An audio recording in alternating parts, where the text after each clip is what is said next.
বহুদিন পরে নবীজি স্বপ্ন দেখাচ্ছে, কিরে বেলাল,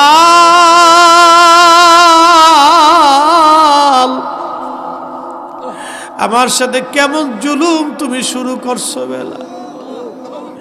কতদিন তুমি আমার জিয়ারতে আসো না রে বেলাল?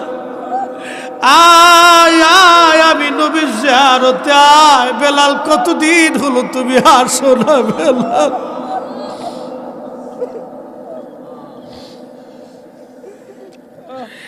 একজন সাহাবী নবীরে কতটা ভালোবাসকে নবীজি ডাকতে গেছে, আয় আয়, আমার জিয়ারতে কেন আসো না বেলাল? কতদিন হলো আমার জিয়ারতে আসো না বেলাল? আয় আয় আয়, আমি নবীর জিয়ারতে আয় রে বেলাল, কতদিন হলো আমার জিয়ারতে তুই আসিস না?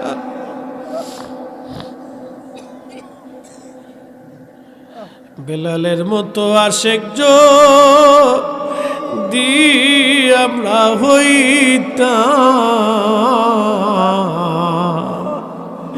এ দুনিয়ায় নবীর দেখা পাইতাম, এ দুনিয়ায় নবীর দেখা পাইতাম। প্রিয় ভাইরা আমার, শুনতে চেয়েছেন হযরত বেলালের জীবনী। কি করে আমি বেলালের জীবনী বলবো আপনাদেরকে? 1,25,000 সাহাবীদের মধ্যে একজন সাহাবী ছিলেন হযরতে বেলাল রাদিয়াল্লাহু আনহু।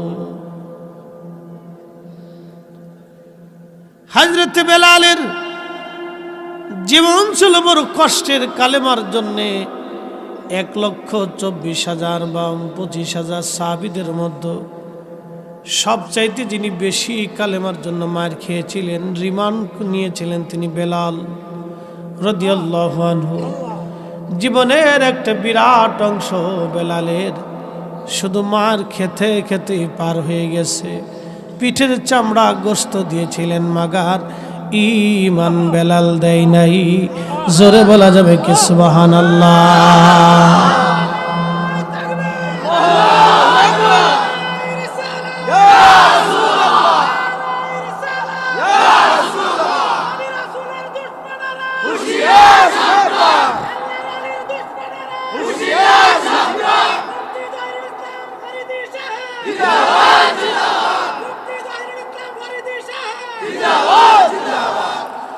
আমি যারি প্রেমে পাগল, সে তো মদিনা।